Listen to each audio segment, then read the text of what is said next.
Welcome to the Board Game Marketing Podcast. Let's cue the intro.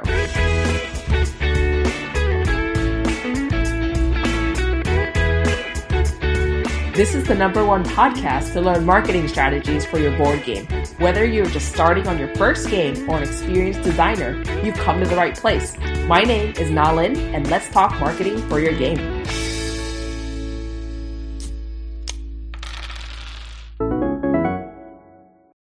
Hello, everyone. Welcome to another episode of the Board Game Marketing Podcast. In this podcast, I interview creators who have successfully funded their ideas on Kickstarter to learn more about their journey to launch and help you formulate your own plan. I also bring on experts in the tabletop space to talk about all the facets of marketing and building your game publishing company. If you've been listening for a while now, you know that I hold nothing back. So in these episodes, be prepared to hear me ask the hard questions and really get down to the finer details. Let's get started. This week, there's something new on the podcast. We're doing a giveaway. Games has been kind enough to sponsor a giveaway for the podcast this week. So today, not only will we dive into the marketing for Stars of Akarios, a campaign that crushed it on Kickstarter and raised over 920,000 Canadian dollars from over 7,500 backers, but you'll also have a chance to win a copy of the game too. After you have listened to this episode, be sure to head to meeplemarketing.com/giveaway to find out how to enter. Hi everyone, welcome to the Board Game Marketing Podcast. Today we are super lucky to have James on the show, and I'm so excited for everything that he's going to be sharing with us today. So James, welcome to the show. Hello. Nice to be here.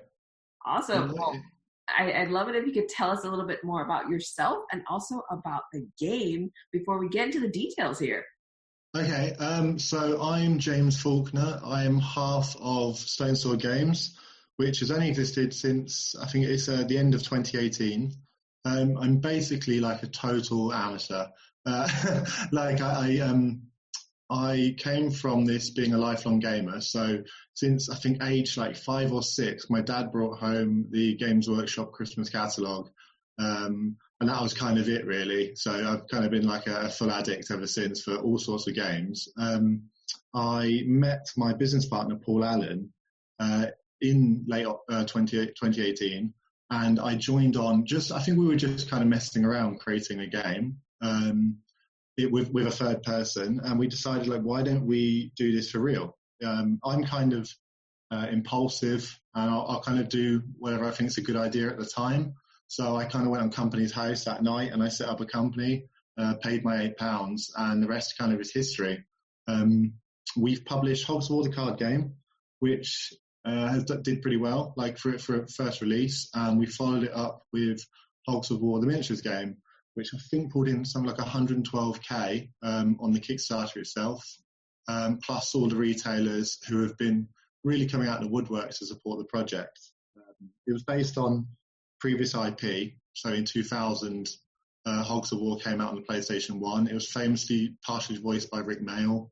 It had a really, really schlocky British sense of humour, like very dry and over the top, and it kind of resonated. And we just, being both massive fans of the game, we spotted it as an opportunity. We got in touch with the owner, and yeah, we went from there.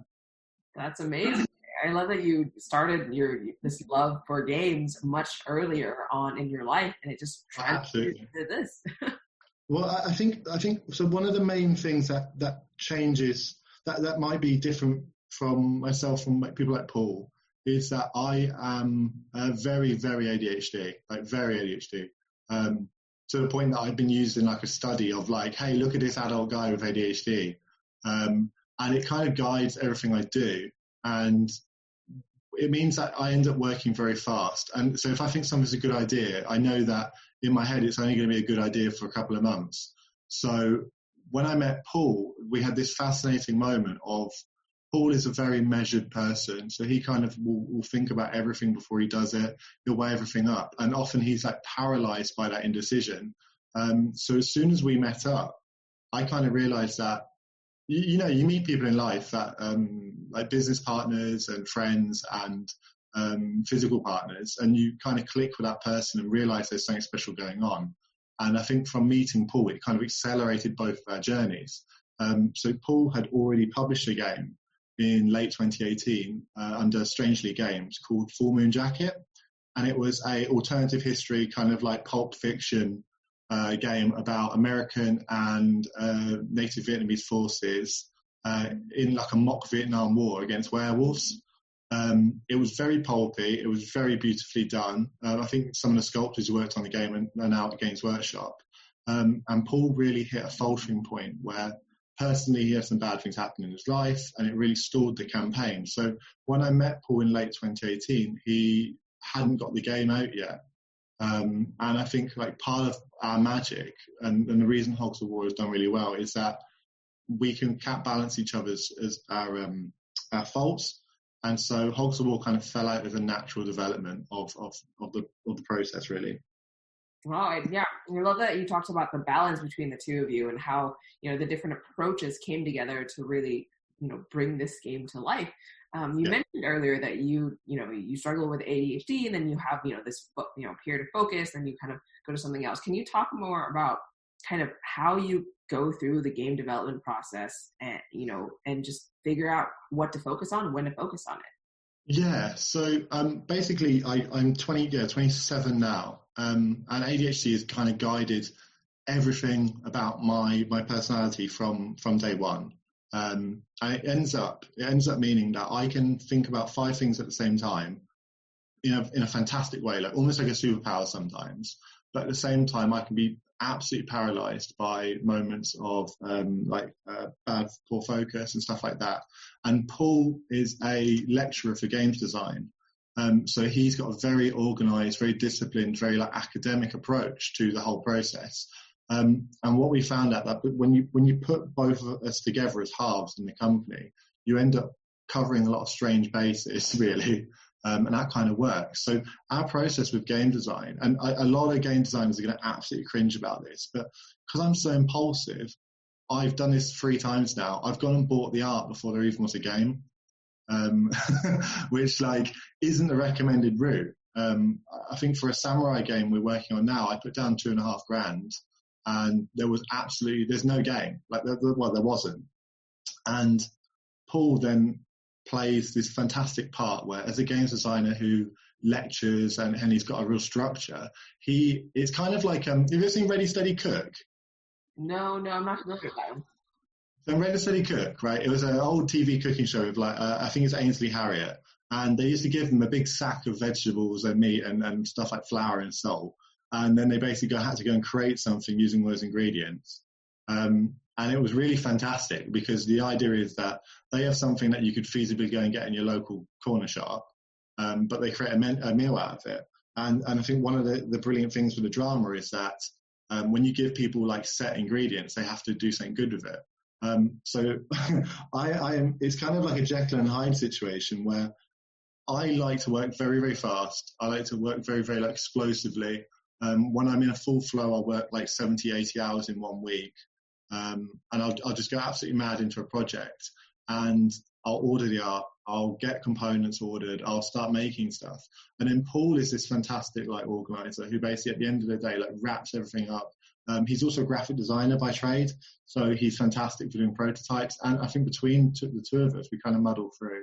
It's a very rudder and oars approach where I'll be the rudder, but then Paul will come in with the oars and make sure we're kept on track.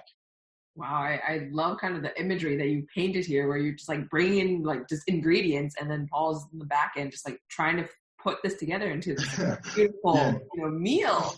Desperately trying. But I think I've been blessed so far in my life that everything I've done has eventually turned around and made money. And maybe it's because I'm young and I have this kind of arrogance or ignorance about the future, but I feel like the system works because this unnatural pressure you put yourself under, it really propels you to do something great. There's that saying, adversity breeds success. You never get, the second fastest runner in the world isn't happy with being the second fastest. They want to be the first fastest. But that unhappiness and that self-drive is the reason they're the second fastest person on the planet in the first place. And I feel like that's what Paul and I give each other. we almost like set each other quests in terms of, hey, Paul, I just ordered this art. It was really stupid of me, but now we've got to make a game. Yeah, I love how you're kind of like drawing kind of like this giant world that we're stepping into for the two of you, and how you guys balance each other out. So with all this said, the structure that Paul brings is kind of like this, you mentioned like kind of chaotic energy that you bring too in a way. How did this apply to the marketing for your campaign as you were leading up to your launch? So the real trick, I think, and the reason we were successful with this launch, and I'll completely like cards on the table say it, is because of the 1-2 punch. I think we identified very cleverly that there was an IP that we generally both were interested in and we generally both loved as kids, and that IP still resonated. And then I think the fact that we launched a card game off that IP, it was kind of like gauging the because essentially a card game doesn't cost much to produce. It's like from China, if you use a Chinese or like Indian manufacturer, like you're looking at like you can get 1,000 copies of your game made up for $4,000, and then you're just importing it. And the 1-2 punch from Hogs of War, the card game, it gave us like this fantastic chance to prove the quality of our games, because obviously when you go on Kickstarter and launch your first project, very rarely are you trusted with that project. There's been too many bad projects on Kickstarter that stung people, and I think by building that first small game, it was a really effective marketing tool, because the IP hadn't been around for a long time. So a lot of places started saying, hey, look, Hogs of War's back. It's not as a video game should, but it is a card game. That's pretty cool. And it meant that when we followed up with the card game and we got the manufactured version out, it was a very good quality and people have really, really enjoyed playing it. It kind of did the marketing for us, because people basically said, hey, look, here's a company, brand new, made a card game's good, and they're actually expanding the scope of what they've done with the miniatures game, and it kind of propelled us forwards organically. Got it. So you're basically like taking in like pretty much like business acumen to figure out what's the kind of lowest point of entry that makes sense for this IP, and also using that to build up credibility for, new games, as in the second launch here. So I used to be a financial advisor, and I also I've done property renovations and stuff like that. Because one of the great things to do in life is you take a wreck of a property and you turn it into somewhere where people can live. It's a really fun thing to do. But effectively, those jobs are problem solving, which is a huge one among gamers, and project management. And I think if you don't approach your product like a product, because that's what essentially a game designer is making, you are making a product, unless you want to do it for fun, which like nothing wrong with doing it for fun, nothing wrong with doing it for fun and then making it into a product. But I think that what you don't want to do is approach it like a passion, and you don't work out what are the best things and the best case and the worst case scenarios. And from day one, I always have approached this as though we're doing it as a business, even though we're like friends. It has to be a business first. Got it. Yeah, that makes a lot of sense here. So from here, with all these kind of lockstep things that were going on with the first campaign and the second campaign, how did you kind of leverage those fans from the first campaign into the second one? Were you kind of sending them emails every so often, telling them, hey, there's another one coming after they've received their first game? Were you just kind of like building a social media presence? Like, how did you kind of communicate that with them? So we're not perfect. Like, we messed up a lot of times in terms of things we could have done. But one of the things we did do really effectively is we had a really great Facebook group that kind of like built up to, I think we're at like 2,500 people.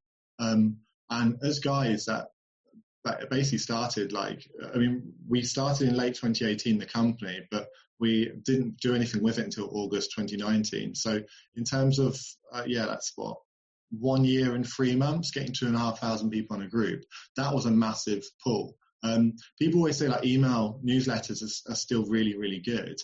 I'm not convinced. I don't know about yourself, but when I have emails, I have like 300 emails a day now coming in to my main account, and stuff gets missed all the time. But Facebook has recently changed the way they look at groups, and so if you interact within a group a significant amount, you'll get a physical notification telling you that there has been stuff posted in that group. And I think that paradigm shift has kind of meant that our focus on the Facebook group and partially the Instagram really, really helped us. It's so much more visual than an email as well. It's so easy to just kind of skim an email, but with Facebook, it's much more accessible. And I think that was kind of like one of the measures of our success. Got it. So like really going hard with your Facebook group here. So tell us more about your Facebook group, right? Like what were you doing in there to get so much traction, to get so many people in the group itself, to get so much conversation going? I think one of the things we definitely got wrong was the conversation. It's something that's very new to Paul and I as being like on the social media side of it, is creating like a community that communicates. But one of the things we did do is we used all of the data we had on when to post and what to post, and regular posting I think was a big thing. And with the content itself, we always wanted to put something new or exciting in each post, which does become a struggle. And I'd say one of my pieces of advice for other games designers is try and like get a list of interesting things that are going to happen during your campaign, because when it comes to the campaign itself, you'll be so stressed. Like you won't be able to necessarily think of things.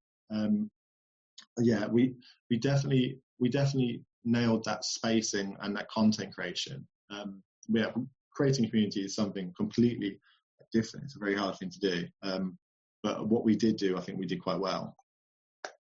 Great. Yeah, so in the Facebook group, you mentioned that there's some content that you should be kind of putting out and kind of talking to people and spurring up the conversation. You ended up getting about over 1,000 people to back your second game here. Did most of those people come from the Facebook group, you think, or where are these people coming from? How are you kind of building up this community of people to kind of funnel them in? I think one of the strongest things Hogs of War has is that it's a very fondly remembered IP. And I think the ability to use lookalike audiences on Facebook was massive. We did use BackerKit for marketing during the campaign, and we ended up beating them on every single metric, just doing it ourselves. And one of those things was that once we had the card games, this is going back to this idea of the 1-2 punch. Once we had the card game, we had 680 backers on the card game. And since then, we've had like 300, 400 sales. So we have a really good idea of what backers look like. And we know as well, like where the percentages sit. So for example, like we know that X% are aged between, like a very specific sample, like between 30 and 34. And then like the outliers line groups shrink down. So when it came to advertising for the second game, we already had basically used the first game to do our market research. So we just used lookalike audiences, and it was just really, really effective. Okay. So were you doing this in the pre-launch period too, to build up your like group of people, or was this just during the campaign where you started those advertising? No, so the newish, I say newish, it's like 2 years old, isn't it? The feature of having Kickstarter followers. We had internal goals of what we wanted to achieve with that. To the point of, I said to Paul, if we don't hit this number, like we're gonna push the campaign down the road. Because I think, and I don't know whether this is true, but I see it from like a personal bias. I think launching in September to October this year has been incredibly hard because the competition on Kickstarter is just phenomenal at the moment. Basically, the coronavirus. Now, this is like again anecdotal, but I kind of think that over the course of the summer, a lot of gaming companies put their releases back, and so they've really stacked the board for September and October. So kind of working with that first game as a perfect audience, it really, really propelled us. Got it. And when we talked about kind of the promo page that you mentioned here, the Notify Me page, and you said there was a goal you wanted to hit. What was that goal, and how did you push people towards that? Was it just purely ads, or like how did you kind of get the word out there?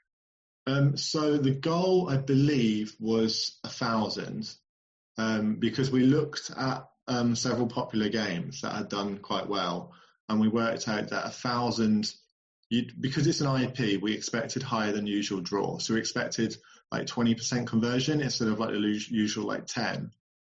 which turned out completely accurate. And then we obviously you anticipate there's that organic flow from Kickstarter as well, with just people noticing your product. So 1,000 kind of led us to, we thought we'd get 200 backers, and then that would double to 400. So we were looking at, I believe it was like about 40 grand, which we know that like 40 grand, the game wouldn't expand too much. It would be pretty manageable. With the pre-launch page, like how we push people there, we kind of ignored the going advice. And I don't know, like, it's one of these things where marketing really is a black art. Like, it really is like dark art, like magic. Like, like the masters will know exactly what they're doing. But then there's this huge strata below the masters, and we're kind of like the amateur professionals, and we have no clue what's right or wrong. So we kind of, me and Paul went with our gut. And our gut was that we saw a game called, They did well, and then they cancelled their campaign and they launched again by the same people as Hall of the Mountain King. In Too Deep. I think it's In Too Deep. Oh, yeah, In Too Deep, yep. Yeah, so their campaign looked really, really pretty. I really liked it. But one interesting thing we found was when we got hit by their ads, you clicked on the link and it went to a pre-launch, like a pre-landing page, and the pre-landing page ran through all the mechanics and then said, take me to the Kickstarter. I'd seen some advice, especially in the Board Game Lab community, that said this is a great idea. But from my own point of view and my own experience within like financial marketing and like property, I was just thinking that's another middleman to get to what you want, which is them to follow the campaign, right? So we decided to bin that off, and we decided to go in like cold and just ride on. We had the principal mechanics in the byline, so the little bit of text after the title. We said like, it's got base building mechanics, it's got solo, it's got up to 4 players, and then we just ran with that. So when people clicked on our advert, so we ran Facebook ads, people clicked on our advert, they went straight to the Kickstarter page and pressed that button, and we got a hell of a lot of followers in the end, way more than we kind of expected to get. And it's so hard to say why, but I think part of that is the ease of clicking. I don't know. Got it. Yeah, no, I love that you talked about how marketing is just pretty much like the dark art or the black art. Yeah. Because, it really is all about experimentation. Yeah. Day in and day out, just like going out there and figuring out what works for you. And also, really stupid stuff can work. Like, that's the thing with marketing, how there is no like correct answer. So if you told me, like, if you're an accountant, there is exactly a way to file your accounts correctly. Like, there is a legal, complicit way of doing it correctly. If you're a chef, like looking at like another job, a chef, completely the opposite. Like, you can with the same ingredients produce a complete lot. I think marketing is much more, like, people use a lot of algorithms and logarithms and stuff and data sets within marketing, but actually, like, if you don't have the resources to access that level of data, like, it really is like, it's more like being a chef. You're really just combining available ingredients to make something that works, and sometimes it will go wrong and sometimes it will go right. We didn't try anything fun with Hogs. I think that's one of the things looking back, where there was a fantastic game the other day. I don't know, this may be ADHD or just the fact it's 7:30, but I can't remember the name of it. They sent out these postcards, and the postcards were drawings of a town, and loads of influencers got them, and they got one every few weeks until it formed a picture, and the picture was like the art from the game. I think that's something that is really beautiful as well. And I think if as a games designer, like, that's something I definitely would advise other people to do, and we're going to look at it, because it creates that variability that pushes people to a Kickstarter, regardless of whether you have a huge landing page or not. It kind of creates that hype. So basically kind of thinking out of the box and like trying new things to get people to talk about your game and like post about it and kind of chatter with other people. Yeah, absolutely. And that's something, it's also like, it's very low cost. And it's something that you can really create a fan club around as well. I hugely would like be looking at it in our next campaign, and we think it's really exciting. And it's something that I'd love to have done more with Hogs, I think. The actual marketing end for Hogs for us was, we basically cheated by having the card game out. We knew exactly who we were going to pitch at. Now, we didn't expect it to do that well, but I think that's testament to how much time Paul and I put on actually making the game look good, which, was a lot.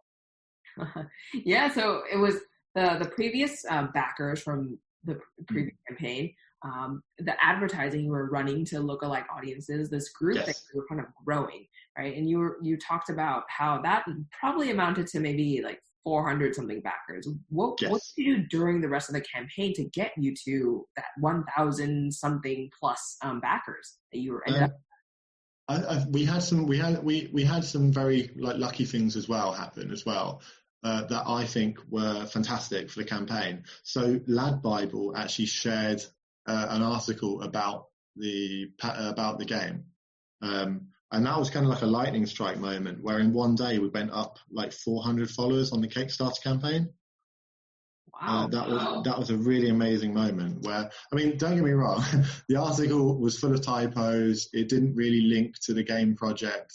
It was very like clickbaity, like, you know, quick, like, look at this. They didn't really approach us. They could have had loads of media kit copy and stuff like that, but they didn't. But the fact that it happened is testament to like how powerful they are. Because I think they had 38 million followers or something like that, and that became, it wasn't a huge amount, it's 400, but I think that was part of the buzz as well. And we had a fantastic review from the Hungry Gamer, and we had from Tabletop, which are a really big wargaming channel. And I think like that kind of thing as well is very important, like, because it's easy for people to talk about your game if other people are saying it's good. If you go to a restaurant and so, like, because your friends recommended it as well, like, you're probably already going in with the idea that it's going to be good. So that was kind of a big draw to the campaign that we really, really enjoyed having. Let's talk about that a little bit. The reviews that you mentioned that you had. How did you go about picking your reviewers and reaching out to them and kind of securing them for your game?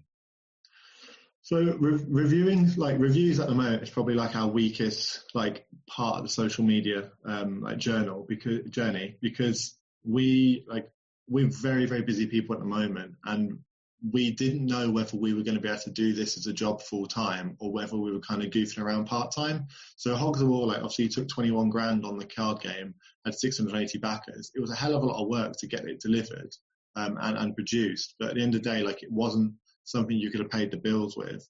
With Hogs, the miniatures game is a much bigger project. With the prototypes, though, they take weeks and weeks to manufacture, and that's on top of like the quoted time as well from the prototype manufacturer. What we did with the reviews is we had 5 prototypes made up, and we kind of planned a physical journey for them. It's kind of like a ticket for a ride, right? We treated them like as a piece. Like, we were like, okay, so the reviews are going to go here, then there, then there. And we went off reviewers that we have both loved as reviewers, and also reviewers that we've identified as like relevant for that audience. So Hogs of War is kind of a light skirmishy war game. It's very like Advance Wars on the Game Boy, like Advance, if anyone knows that.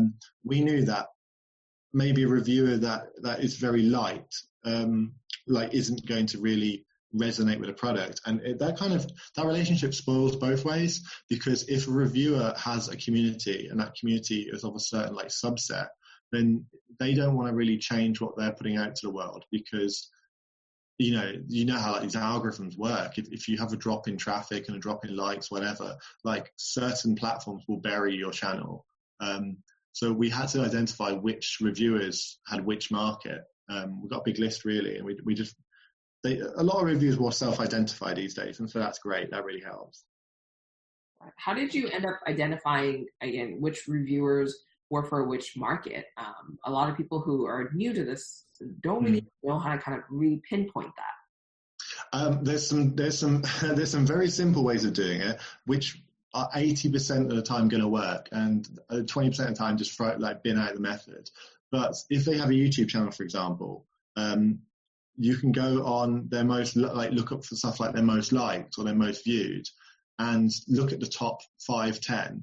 And if those top 5-10 belong to a certain like demographic, it's telling you one of two things. And there is an assumption here. It's telling you that either that type of game is very popular at the moment. So you might have 5 worker placements in the top 5. It might tell you that game is very popular at the moment.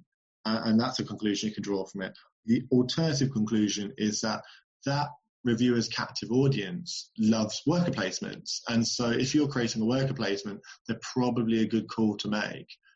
Likewise, it's like competitive card gaming, completely different market spread. So if you've got a guy who reviews Magic the Gathering releases, then he's probably going to be a safe bet for a competitive card game. And that's quite simple. That's just a matter of fact of, you don't have to be very smart or very motivated to do it. That's just putting your legwork to do your research. And it's also like a mark of respect for a reviewer, because they probably get a lot of emails every single day, people asking them to do their products. If you can come to them and say, hey, Mr. Reviewer, Mrs. Reviewer, this is why we think our product is really, really good for your channel, for you to be able to show off. Because it hits these tick boxes that we see on your content. I think that's kind of helpful as well. Yeah, what kind of things do you prepare to get ready for just sending this email or this like communication piece out to these reviewers? I think like one of the key things to do is understand that reviewers are a business, and also don't be like, there's kind of a thing within the community that you want to definitely make sure you're not doing, which is you don't want this false positive attitude, and you can't wing stuff off that. Like, for example, at Hungry Gamer, we went to him like arms open, really, because when you watch his content, he's very he's not biased at all. Like, if he doesn't like something, he'll just tell you. And that was obviously a trend that Tom Vassell, like the Dice Tower, really like perfected and became really famous for. But if you sent Hungry Gamer a review, a game, and it wasn't very good, he's going to tell you. And I think that meant that we could genuinely be excited about him reviewing our content. Now, likewise, if you have a reviewer who you don't agree with their values, like maybe like they do paid reviews and you don't really like paid reviews, then don't pursue like them getting a review of your game, because at the end of the day, like, we're in this to build relationships as well.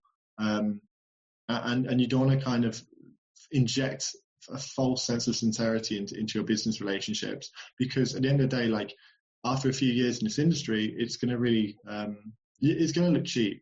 And so what we did with reviewers is we made sure they aligned with our personal values, and as well as like the market and the customers we kind of wanted to appeal to. Yeah, that makes a lot of sense. Where, again, you really want to follow the reviewers that you resonate with, and also you want to kind of talk about your project in, with all their sincerity, right? Exactly. That's what their listeners and their viewers are looking for too. Exactly. And I think like that does come across, even though it's very subtle, it does definitely come across. That being said, I think one of the problems with the relationship between creators and reviewers is that there is no real obligation, and that's fine. Like, that makes perfect sense. But I saw a post the other day on the Design Lab that was very interesting, where someone had sent out 25 copies of their game and they'd received like, I think, 2 free reviews back. There is, this is kind of as a warning to like other creators, there is obviously a financial problem with that from a creator's point of view.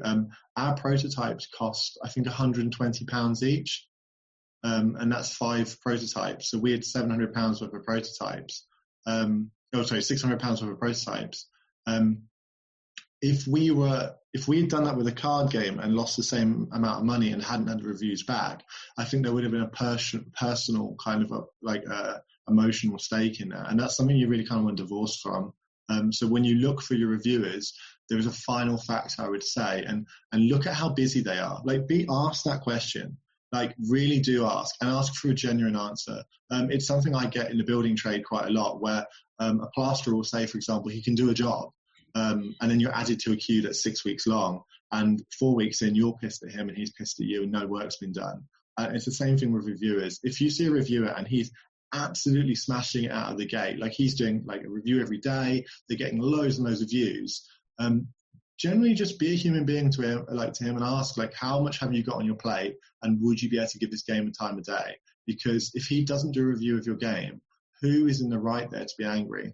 Yeah, that's a really, really important point too, especially because there are, some of these reviewers who, again, are like making a name for themselves, and a lot of people want to get in touch with them. Yeah. So bringing that up, just like the the capacity to like do something or the game in the right amount of time makes a lot of sense.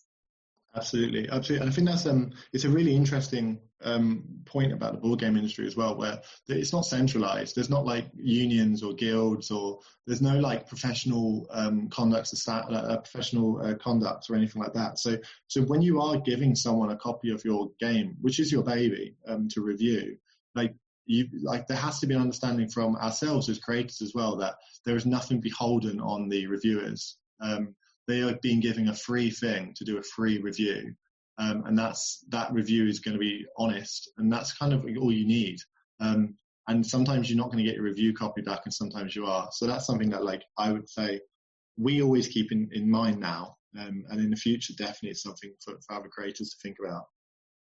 Got it. Yeah. So out of all of these things that you were doing, nurturing your Facebook group, talking to your previous backers from the previous campaign, and like advertising, what do you think was kind of the most effective method to kind of get people hyped and backing your project? So I think I'll split that into two bits. I think where to focus on from like a purely business point of view. Like if I had like £1,000 and I had to spend it in marketing, it's Facebook ads, like 100%. The way you drive hype is by doing engaging Facebook ads that people like and it resonates with your audience. And that will blow the doors off almost any other type of cross marketing, just because Facebook is such a powerful tool. It straddles like countries, it straddles economies, it straddles like homogenous groups like across the world. It's just this great unifier for good or bad. So if I had to just focus on one thing and I could only do it very well, I'd be Facebook ads. But that kind of attitude is not something as a game creator you want to focus on completely, because it is dull. And it does take the human out of game design, and the human in games design is part of the most beautiful part of this industry, is that there is an element of like culture around, hey, I know that guy, he makes that game and that game's great and I'm going to buy his stuff. And hey, I know that guy, he donated to a lot's charity when he made that game, it was beautiful. Like there's amazing things like that. So from a personal point of view, like away from just like the business side, I think one of the most effective ways you can market is interacting with fans and building like that fan community. When you know people like your games, why don't you treat those people just like not unfairly like better, but like why don't you give them like a little spice to kind of say thank you for being along with us in our journey. I like how you broke it up into two different parts there, the paid ad stuff and kind of like the more, I guess, like organic, kind of touchy-feely stuff, relationship forming stuff, right? Yeah, well, because you've got to, because if someone tells you that their best advertising stream is something strange, like they talk to every fan on Facebook Messenger and they talk to them all individually and they don't put a penny on marketing, that person is someone who is frankly like they're not making the most out of their product, because ultimately like putting money on stuff works. That's why Coca-Cola and like Pepsi put billions of dollars onto their product advertising. But as a games creator, if that's the only thing you're thinking of is putting money on advertising, then I think eventually you're going to burn out in this industry, because frankly, it is nice to have people interact with you and talk about your product. Like it is a great feeling. Yeah, absolutely. From your perspective, how are you and Paul kind of doing this to build up that like hype, that one-on-one relationship, that kind of community around your game? So one of the important things I think is we take like a great pride in our customer service. So I think this comes from, we're both workaholics, so it doesn't faze us too much. But if people message on a Sunday, we'll come back to them with like, which is okay, this might be a bad thing because a lot of people say you have to set like work boundaries so it doesn't invade your life. But at the end of the day, like we like to talk to people a lot. Like if someone comes on to us for a Sunday and they've got a rules question about Hogs of War, happy to answer it, like happy to talk about it. We're very no quibble. We have a no quibble policy kind of behind closed doors. We've never had a refund, like ever, I don't think. And there was one guy who basically couldn't afford it and we just gave it him. But other than that, we've had no like angry refunds. And when it comes to damaged boxes, damaged kit, we just send it out, like no questions asked. And I think doing that on the first game meant that going into the second launch, people really had this fantastic attitude. We had a lot of great comments saying like, these guys are great. Like even if like you think the game's like one way or the other, like these guys are great. And we had a few people commenting on the ads when they saw them. So the ads went out, and we had people coming back to us and saying like, these guys have got great customer service. I'm sure this game's going to be great. And from an outside perspective, like you're probably thinking, oh, that guy's James's uncle or something. But they were just random fans that have just really, really, really engaged with what we're trying to do. So pretty much kind of like the golden rule, right? Like treat others like you would want to be treated, and just really make sure that your customers are pretty much like treated like family in a way, right? If you're absolutely. I think it's a difficult one. But I definitely think the golden rule of treat others as you want to be treated is really important. And I think we have to keep in mind what that actually means. Because sometimes like things can come up that are out of either side's control as well. And I think there's a bit of like a adjustment in that rule to like, you want to maintain your company image, but also your profit line. But I think when you play the long game and you're thinking like, I'm going to build a brand image here, it's a lot of things that you see games designers come undone with aren't worth it.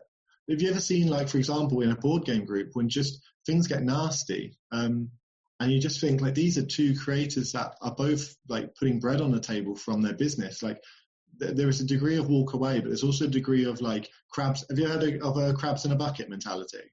No, I haven't heard of that one. So the idea is, if you put a load of crabs in a bucket, they could easily start climbing out by like making a chain and stacking on each other, and at least a few of them would get out, right? But what happens is they start attacking each other until no crabs are left alive. Kind of morbid, I know, but when you consider that Monopoly still outsells every other board game like 9-1 or something crazy, I think like the great thing about this industry is that we can all help each other as well, and that includes fans, and that includes creators, and that attitude is something really important to ride with. Yeah, and I think that is a great like thing to talk about here in the industry too, because coming into the industry, like everyone was so open and friendly and really helpful in this whole kind of industry that is very different from everywhere else, right? And you came from a financial background. I'm sure it really wasn't like that. So finance is different. It's weird. When you've made it, you've made it. So everyone's really friendly. Actually, some of the friendliest people I've ever met are in finance. And the reason is because there is no threat there. Like they're not, it's all about threats and competition, right? So one of the interesting things about board games is it's still an amateur, or what you'd call a cottage industry. So I make games from my dining room. You know, you're probably conducting this call from your living room. You know, some of the best models in the UK have come from sculptors just up the road from me, who are probably in the pub as much as they are sculpting. That's the difference between board games and a lot of other industries. With finance, you'll go into a building, you'll be really friendly all day, and you'll get on with people all day. But outside of that building, there is almost no relationship with the team. With board games, it's a hobby, it's an industry that we've taken from the home, and it will never really escape that foundation. Yeah, that's a really good point there, where it's kind of like like putting together kind of home and work in a way.